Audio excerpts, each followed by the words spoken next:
Yes welcome दोस्तों, my self Omkar Thakur. मैं आपके ये कोर्स का इंस्ट्रक्टर हूँ एंड एंड तक बने रहिए, जिसमें हम लोग कम से कम टाइम में अच्छी खासी वेल्थ कैसे बनाए ये हम लोग सीखने वाले हैं।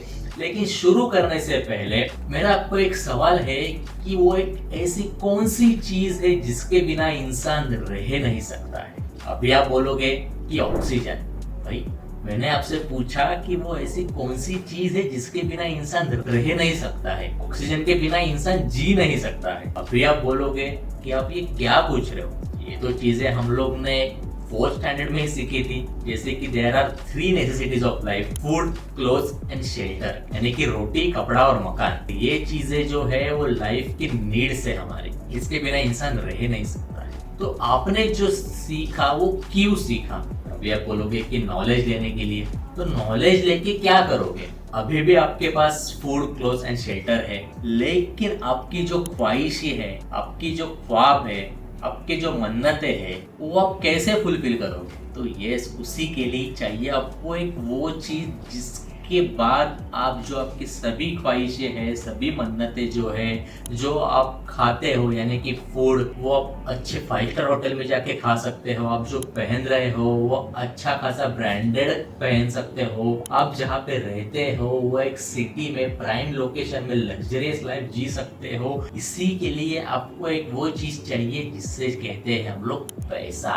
Yes boss, money is everything. जैसे कि मैं मानता हूँ कि there are 4 necessities of life, food, cloth, shelter and money.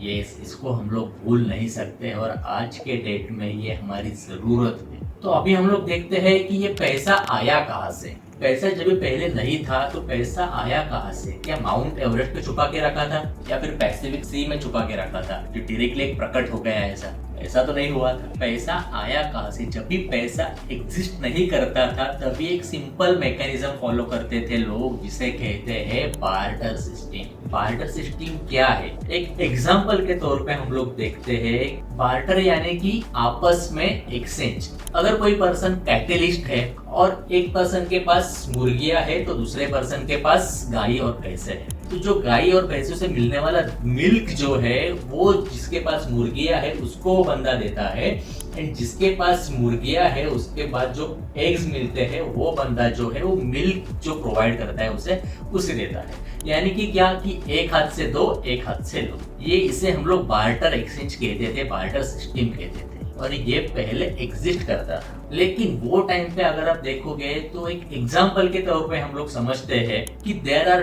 2 farmers. एक जो है वो शुगर केन की फार्मिंग करता था एंड दूसरा जो है वो राइस की फार्मिंग करता था, और वो आपस में एक्सचेंज करते थे हर साल। लेकिन एक साल ऐसा आया कि हेवी रेन के वजह से शुगर केन का प्रोडक्शन ही नहीं हो पाया। तो भाई वो साल क्या वो इंसान भूखा रहेगा क्या। ऐसा तो नहीं हो सकता है। तो वो टाइम पे एक किसी शख्स ने एक पेपर का लिफाफा लेके आया और वो पेपर के लिफाफे पे एक स्टैंप लगाया। यानी कि अगर ये पेपर का लिफाफा है और एक स्टैंप वाला पेपर है, इसमें डिफरेंस है। ओके, तो जो स्टैंप वाला पेपर है उसे एक्सचेंज के तौर पे यूज किया गया। बस ये एग्जांपल है, एग्जांपल के तौर पे ही समझते हैं। तो उसे एक्सचेंज के तौर पे यूज किया, यानी कि क्या कि जो आप प्रोडक्शन कर रहे हो वो फिर मतलब गेहूं का होने दो, राइस होने दो या फिर शुगर केन रहने दो, आप वो चीज मेरे को दो, यानी कि उसे दो, और वो उसके टर्म्स में आपको जो स्टैंप लगाया हुआ पेपर है वो आपको दे देगा। यानी कि आपको एक चीजें एक्सचेंज करने के लिए एक फ्लो मिल जाएगा। यस, तो अभी आप बोलोगे कि बार्टर के बाद कॉइन्स आए थे। Yes, you are right. Coins के बाद मेटल के कॉइन्स थे, जिसकी मतलब लिमिटेड रिसोर्सेस है। ये वो हम लोग अनलिमिटेड नहीं कर सकते थे। पहले गोल्ड, सिल्वर, ब्रॉन्ज के कॉइन्स थे, उसके बाद नॉर्मल मेटल के कॉइन्स आ गए, उसके बाद करेंसीज आए, नो डाउट। लेकिन वो शख्स ने जो एक लिफाफा लेके आया, उसके बाद एक जो मनी फ्लो हुआ मार्केट में, जिसके वजह से लोग एक्सचेंज कर पाए। तो आज के डेट में अगर आप देखोगे तो हमारी जो सेंट्रल बैंक है और सेंट्रल बैंक के जो गवर्नर है, उनको ही सिर्फ अथॉरिटी है कि मनी बनाने की, यानी कि पैसा बनाने की। ओके, तो उसमें ही अगर हम लोग देखेंगे तो अगर आप देखोगे तो 1 रुपया का, 2 रुपया का, 100 रुपीज का, 200 रुपीज का, 500 रुपीज का भी नोट्स है, और उसे हम एक्सचेंज के तौर पे यूज करते हैं। तो एग्जाम्पल के तौर पे हम लोग देखते हैं कि यस, ये है 100 रुपए का। ये एक सिर्फ पेपर तो नहीं है, लेकिन इसकी वैल्यू किसके वजह से है। तो अगर आप यहाँ पे देखोगे तो यहाँ पे गवर्नर का साइन है। उसके बाद यहाँ पे आप देखोगे तो क्लियर कट लिखा है कि I promise to pay the bearer the sum of 100 rupees, यानी कि क्या, धारक को 1 रुपया का अदा करने का वचन देता हूँ। तो ये किसके लिए वैल्यू आ गई, ये सिंपल पेपर की नोट्स पे।